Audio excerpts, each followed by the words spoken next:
बिस्मिल्लाहिर्रहमानिर्रहीम। अस्सलाम वालेकुम व्यूअर्स, आप देख रहे हैं डाइनिंग आवर कुकिंग विद आसमा शाह। आज हम यंगस्टर्स की फेवरेट स्वीट डिश यानी डोनट्स बनाने की रेसिपी आपसे शेयर कर रहे हैं। आपको यकीनन मेरी आवाज़ से भी खुशी महसूस हो रही होगी कि फूले फूले से डोनट्स इतने मज़े के बने ना कि आप आसानी से इसे घर में भी बना सकते हैं। इस रेसिपी को फॉलो कर लेने के बाद आप कभी भी बेकरी से डोनट्स नहीं मंगाएंगे।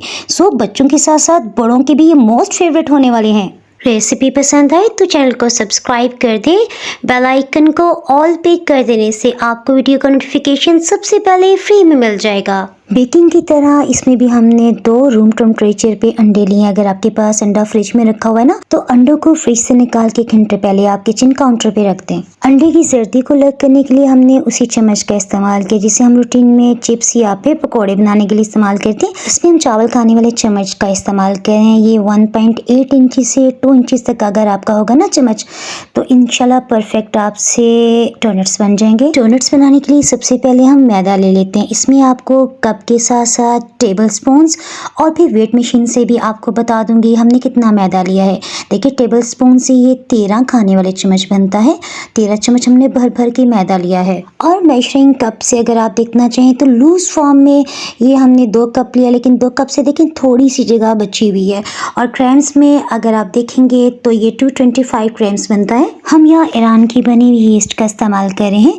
ये हमने 1 चाय की चम्मच लेवल करके ली है। आप यीस्ट किसी भी ब्रांड की यूज़ कर सकते हैं। इसे पानी या दूध में मिक्स करने की बिल्कुल भी ज़रूरत नहीं होती। डोनट्स के टेस्ट में इजाफा करने के लिए इसमें खुश्क दूध इस्तेमाल किया जाता है। सॉरी, मैं इसमें यूं तो मैंने इसराइली प्रोडक्ट्स का बाइकआउट किया हुआ है, लेकिन मुझे किसी भी पाकिस्तानी या ईरानी ड्राई मिल्क का नहीं पता था। अगर आपको पता हो तो प्लीज़ मुझे कमेंट सेक्शन में ज़रूर बताइएगा। आपके परफेक्ट अंदाजे के लिए हमें बताती चलूँ, एक साशे में तकरीबन 3.5 टेबल स्पून खुश्क दूध होता है। सभी को अच्छी तरह से हमने मिक्स कर लिया है। अब ये जो ड्राई इंग्रेडिएंट्स है ना, इनमें से हम थोड़ा सा हटाते हुए मैदा दरमियान में हमने स्पेस बना लिया। इसमें हम 2 अंडों की जर्दी डाल रहे हैं। आपको याद है ना कि जो हमने सफ़ेदी अलग कर ली थी, अंडों की सफ़ेदी को हम बिल्कुल भी ज़ाया नहीं करेंगे, बल्कि उसमें मैंने थोड़ा सा पानी मिक्स किया ताकि रात को जब हम उसे फ्रिज में रखें ना तो वो जमे नहीं। उसके बाद हम सुबह जैसे रूटीन में प्याज अंडा काटते हुए ऑमलेट बनाते हैं, उस तरह से ऑमलेट बना लेंगे। इसी तो हमने मिक्स कर लिया। नेक्स्ट स्टेप के लिए हमने तकरीबन 1 कप से थोड़ा कम दूध लिया है।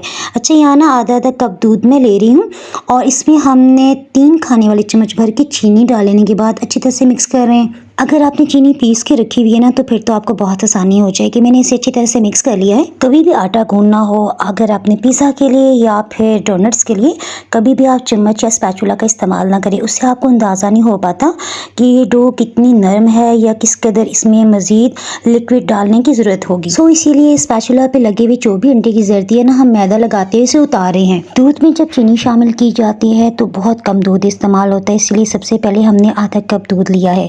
ये तकरीबन 45 ग्राम्स इसका वजन बनता है। इसे हम हाथों की मदद से अच्छी तरह से मिक्स कर रहे हैं। फिर ज़रूरत होगी तो मज़ीद हम नीम गर्म ही दूध लेंगे। अच्छा, आपने यहाँ ठंडा या रूम टेम्परेचर का दूध नहीं लेना है और ना ही यहाँ आपने तेज़ गर्म दूध लेना है। अच्छा, जो नीम गर्म दूध होता है ना, उससे बैक्टीरिया जो है वो बहुत अच्छा एक्टिव हो जाता है, खमीर अच्छी तरह बन पाता है। अगर दूध ज़्यादा गर्म या फिर ठंडा हो तो ये अच्छी तरह एक्टिव नहीं हो पाता। डोनट्स के लिए डो जो हम तैयार कर रहे हैं इसमें अच्छी तरह जाल बने और ये राइस हो, सो हमने यहाँ पे नीम गर्म दूध ही लिया है। बातें करते करते हमने आधे कप से अब थोड़ा कम दूध लिया है, वो इसमें डाल दिया है। देखें डो काफ़ी हद तक बाइंड पोजीशन में आ गया। अब मज़ीद आपने दूध नहीं डालना। देखिए हाथों के साथ चिपक रही है ना, इस डो को इसी तरह होना चाहिए। अगर आप इसे बहुत सख्त कर देंगे तो यकीन जाने ये अच्छी तरह राइस नहीं होगी। डोनट्स के लिए परफेक्ट डो बनाते हुए ज़रूरी है कि ये इस तरह से हाथों के साथ चिपके, यानी आपने यहाँ परेशान नहीं हो जाना कि तो हमारे हाथों के साथ चिपक रही है। अभी हम इसका आपको आगे मज़ीद बताएंगे कि कैसे हम इसको बेहतरीन डो तक लेके आते हैं। सो आपने यहाँ पे पॉइंट्स को नोट करते जाना है और वीडियो स्किप नहीं करनी। आपकी सहूलत के लिए यहाँ मैंने 50 ग्राम्स का मक्खन का पैक लिया है। अच्छा, इसमें ना ये सॉल्टेड बटर है, पहले से नमक मिला हुआ है, तो इसमें से हमने सिर्फ एक हिस्सा निकाला है और आधे से ज़्यादा मक्खन डाल दिया है। अगर वज़न में देखना चाहें तो ये तकरीबन 35 से 40 ग्राम्स तक बनता है। मक्खन फ्रिज में रखा हुआ था, इसे हमने 2 से 3 घंटे पहले निकाल लिया था। अच्छा, मक्खन को हम इसमें फ़ोल्ड करते हुए ना घूमते जा रहे हैं। जब ये 2 से 3 फोल्ड्स के बाद आप देखेंगे कि दोबारा से ये बहुत बहुत लिचलिचा सा हो जाएगा, इसमें ना चिपचिपाहट सी आ जाएगी। सो इसे सेट करने के लिए ना इसे पटक पटक के हम डो को गूंद रहे हैं, इससे ये बहुत स्मूथ हो जाएगी। बेकरीज में ना इसी तरह डो को गूंदा जाता है। जब इस तरह से पटका जाता है ना डो को, तो इसमें से एयर पास होती है और आहिस्ता आहिस्ता खुद ब खुद से ये स्मूथ भी होती जाती है और एयर पास होने से आहिस्ता आहिस्ता सख्त भी होती जाएगी। डो को गूंदते हमें तकरीबन 12 से 13 मिनट्स गुजर चुके हैं। इसके ऊपर की सतह काफ़ी हद तक स्मूथ हो गई है। देखिए अब हाथ से टच करते हुए हाथों के साथ चिपक भी नहीं रही। सो अब हम भी थक गए हैं गूंद गूंद के और डो भी काफ़ी हद तक थक चुकी है। इसी भी रेस्ट की ज़रूरत है। इसके साथ ही हम भी थोड़ी देर रेस्ट कर लेते हैं। इसे हमने कवर करके रख दिया है। अभी ना दिन के 1:30 हुए हैं। लंच मैंने ना 10-11 बजे रेडी कर लिया था और किचन में उसके बाद आहिस्ता आहिस्ता काफ़ी कूलिंग होगी। शाम को 7:30 बजे जब देखा तो बस इसमें हल्का हल्का सा ही खमीर आया। अब मैं परेशान कि ये क्या चक्कर है। फिर मैंने कहा शायद ज़्यादा कूलिंग है, इसीलिए इस्लामाबाद में अक्टूबर का एंड हो रहा है और इसीलिए शायद ज़्यादा ठंडक बन रही है। अगर आप इसे एयरटाइट बॉक्स में प्लास्टिक के बर्तन में रखेंगे ना तो मेरे ख्याल है बहुत जल्दी राइस हो जाएगी। इसका राइस होना बहुत ज़रूरी है। सो हमने इसे दोबारा से कवर करते अब की बार इसके नीचे प्लास्टिक की प्लेट रखी। रात भर के लिए ना हमने इसी तरह किचन रैक पे इसे छोड़ दिया था। सुबह टाइम देखा डोनट्स की डो काफ़ी हद तक राइस हो चुकी है। अच्छा मेरे सामने ना चॉपर मशीन पड़ी थी, सो मैंने आटा गूंदने वाली मशीन नहीं इस्तेमाल की है। डो काफ़ी हद तक डबल तो हो चुकी है, लेकिन हमने इसे मज़ीद 2 से 3 गुना ज़्यादा फुलाना है। डोनट्स की इसी डो को हम दोबारा रीसेट करें। इसके लिए हमने 1 चाय की चम्मच इंस्टेंट यीस्ट दोबारा से लिया है। अच्छा अब ना हम मैलो जो ब्रांड है उसका यूज़ करें। इसे हमने 2 टेबल स्पून दूध में अच्छी तरह से मिक्स कर लिया है। इंस्टेंट यीस्ट यूं तो फ़ौरन दूध में मिक्स नहीं होता, लेकिन देखिए दूध में मिलने की वजह से ना ये एक क्रीमी फॉर्म में आ गया है। चम्मच के साथ इंस्टेंट यीस्ट जो भी चिपकी हुई है ना इसे हम अच्छी तरह से उतार लेंगे और हाई स्पीड पे हम चॉपर मशीन को 1 से 2 मिनट्स के लिए ऑन कर लेते हैं। अगर आपकी डो 3 से 4 गुना तक अच्छी तरह राइस हो जाए तो उसके बाद आपने फिर भी 5 से 10 मिनट्स के लिए लाजमी से हाथों की मदद से भी गूंदना है, क्योंकि इस डो को जितना अच्छा गूंदा जाएगा ना उसी कदर डोनट्स ज़्यादा फूलेंगे, अच्छे राइस हो पाएंगे। चॉपर मशीन में ना 1.5 मिनट्स हमने इसे अच्छी तरह से गूंद लिया। उसके बाद डो को निकाला तो काफ़ी स्टिकी सी थी। हाथों को अच्छी तरह से धो के खुश्क कर लेते हुए हमने हाथों पे थोड़ा सा ऑयल लगा लिया है। ये तकरीबन 1 टीस्पून ही था। अब हम इसे अच्छी तरह से सिर्फ 30 सेकंड्स के लिए गूंद लेने के बाद राउंड शेप दे रहे हैं। अगर आप लगातार हाथों से गूंदेंगे ना तो टोटल आपने 25 मिनट्स लाजमी से गूंदना है। प्लास्टिक की प्लेट में रखते हुए हमने इसे किचन टॉवल से भी कवर करते हुए माइक्रोवेव में ना तकरीबन हाई मोड पे 10 सेकंड्स के लिए हमने ऑन किया था ताकि उसकी थोड़ी सी गर्माइश इसे मिले। उसके बाद हमने लगातार 2 से 3 घंटे के लिए इसे डो को रखा। देखें ज़बरदस्त किस्म की राइस होगी। अगर गर्मी का मौसम होगा ना आधे से 1 घंटे के अंदर ही लाजमी राइस हो जाएगी। फाइनली डोनट्स के लिए डो परफेक्ट तैयार हो चुकी है। इसमें से एयर निकाल लेने के बाद अब हम इसका पेड़ा बना रहे हैं। उसके बाद अब हम इससे बड़े साइज़ के अगर आप डोनट्स बनाना चाहें तो मैंने तो 4 ही बनाए हैं। अगर आप चाहें तो इससे 8 छोटे साइज़ के डोनट्स भी बना सकते हैं। डो राइस हो जाने के बाद ये रबड़ की तरह हो गई है। इसे अच्छी तरह से अंदर की तरफ फोल्ड करते हुए ना गोल गोल घुमाते हम पेड़ा बना लेंगे। सिंपल जिस तरह रोटी के लिए पेड़ा बनाती है ना तो ये उस तरह से नहीं बनेगा। अभी मैं आपको दिखाती हूँ। देखें जब हम इस तरह से जोर का प्रेस करें ना तो देखें कितनी स्मूथ और ज़बरदस्त किस्म की डो है। जब हमने इसको उल्टा करके देखेंगे ना तो थोड़े थोड़े से क्रैक्स होंगे। इनको अपने हाथ से लाजमी प्रेस कर देना है। हाथों से आप जितना मर्जी फोल्ड कर लें ये क्रैक्स फील नहीं होंगे। हल्का हल्का सा हाथों से प्रेस कर लेने की वजह से ना डोनट जो है वो उल्टी साइड से भी बिल्कुल स्मूथ होगा और सामने फ्रंट साइड से भी। डोनट बनाने के लिए ज़रूरी है कि आप इस तरह से पेड़े बना लेने के बाद उसे हाथों से हल्का हल्का सा प्रेस करें। देखिए जैसे जैसे हम प्रेस करते जा रहे हैं ना तो क्योंकि इसमें तो लचक आ चुकी है ये हल्का सा ऊपर को दोबारा से उठाता है। हमने आहिस्ता आहिस्ता प्रेस करते हुए इसे जिस कदर हो सके हम हाथों से ही फैलाएंगे। इस पर आपने बिल्कुल भी आटा डस्ट नहीं करना और बेलन की तो बिल्कुल भी ज़रूरत नहीं है।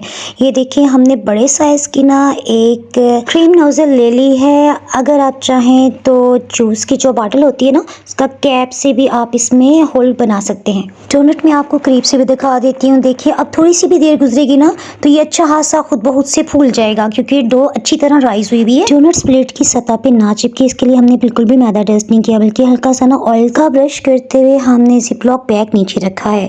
आप चाहें तो बटर पेपर भी रख सकते हैं। अब हम इसे किचन टॉवल से कवर कर देने के बाद ना 15 सेकेंड्स के लिए माइक्रोवेव को हाई मोड पे ऑन करते हुए रखेंगे। उसके बाद हम 1 घंटे के लिए इसे रेस्ट लाजमी दे रहे हैं। अभी डोनट्स फ्राई करते हुए मज़ीद फूलेंगे, सो इनके दरमियान जो होल है ना, इसे हम बड़े साइज़ का करें ताकि ये बिल्कुल ही बंद ना हो जाए। सीन रिकॉर्ड करते करते ना हमने बिल्कुल लो हीट पे ना 30 सेकंड्स पहले हमने ऑयल गर्म होने के लिए रख दिया था।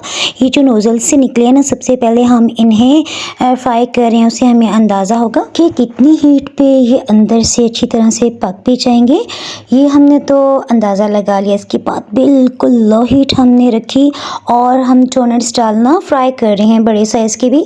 जिस तरह चावलों को दम देते बिल्कुल लो हीट रखी जाती है ना, बस हम उतनी ही हीट रख रहे हैं इस तरह से, क्योंकि एक आइस ऐसा फूलते जाएंगे, अंदर से अच्छी तरह से पक जाएंगे, हल्का सा भी इनमें कच्चापन भी नहीं रहेगा। इन डोनट्स में ना बिल्कुल इतना ही मीठा है जैसे किसी भी अच्छी बेकरी से लिए हुए डोनट का होता है। जैसे आप तहजीब का खाते हैं ना, सेम वही फ्लेवर आपको इस डोनट में मिलेगा। वाओ, ये देखें, जब इस तरह से ये फूल गए ना, यकीन करें मेरी खुशी की कोई इंतहा नहीं थी कि ज़बरदस्त किस्म के राइस हो गए। अच्छा, जब ये इस तरह राइस हो गया ना, उसके बाद हमने अंदाज़ा लगाया कि ऑयल थोड़ा सा कम है, क्योंकि जिस तरह बेकरी के होते हैं ना, सेंटर में एक ऑफ वाइट सी लाइन नज़र आ रही होती है, तो वो करने के लिए हमने मज़ीद इसमें 1 कप ऑयल डाला। टर्न करते हुए ना, यकीन करें मैं अल्लाह ताला का बहुत बहुत शुक्रिया अदा कर रही हूँ कि इतने ज़बरदस्त डोनट्स बन गए और टेस्ट वाइज ये इतने टेस्टी थे कि मैं आपको क्या बताऊँ। डोनट्स को ना हम हर 20 सेकेंड्स के बाद उल्टा पलटा रहे थे, यानी इसकी साइड को चेंज करें ताकि खूब अच्छी तरह से अंदर से पक भी जाए और अच्छी गोल्डन कलर ही इस पे आए, यानी कि इसका कलर भी ज़्यादा डार्क ना हो। अगर आप फ्राइंग की स्टार्ट में ही ना ढेर सारा ऑयल या घी डाल देंगे ना,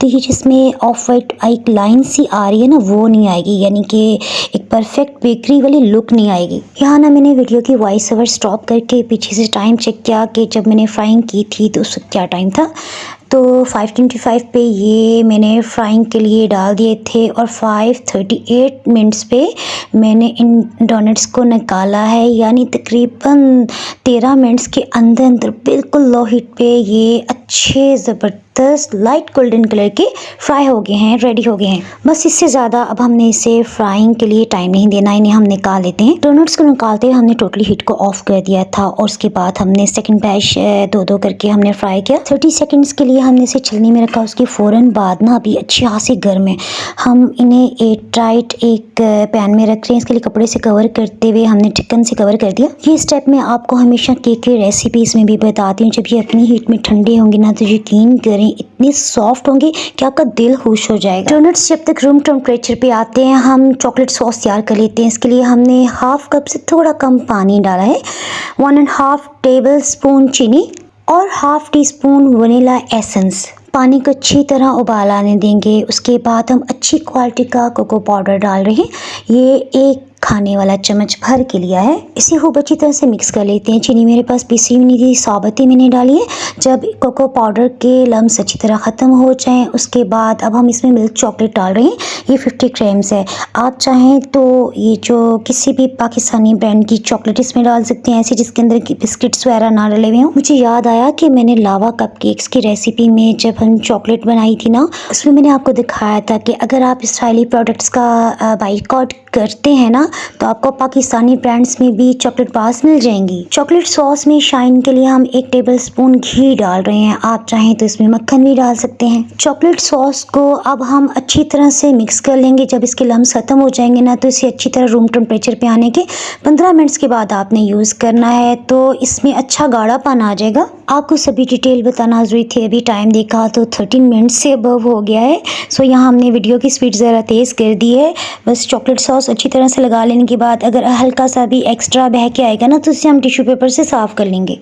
बेकिंग की बहुत सी रेसिपीज़ जैसे केक, डोनट, पिज़्ज़ा, पेस्ट्रीज़ के साथ साथ आपको पाकिस्तान, कश्मीर की सभी इलाकाई रेसिपीज़ के साथ साथ कॉन्टिनेंटल रेसिपीज़ भी बाय डाइनिंग आप सर्च करेंगे आपको मिल जाएंगी। आपको दिखाने के लिए कि अंदर से कितना सॉफ्ट और ज़बरदस्त किस्म का इसमें खमीर का जाल बना हुआ है। ये तो मैंने तोड़ लिया और चॉकलेट सॉस अभी मैंने खुश्क होने का टाइम भी नहीं दिया था। अभी मुझे हल्का हल्का सा नीम गर्म भी लग रहा है। सो हाथों पे भी मेरे ये चॉकलेट सॉस लग गया है। रेसिपी पसंद आए तो वीडियो को लाइक करने के साथ साथ आपने फ्रेंड्स और फैमिली मेम्बर्स में शेयर करना बिल्कुल भी नहीं भूलना। डोनट्स बनाएं, मज़े करें, अपनी फैमिली को भी मज़े करवाएं, दुआओं में याद रखें। Thanks for watching.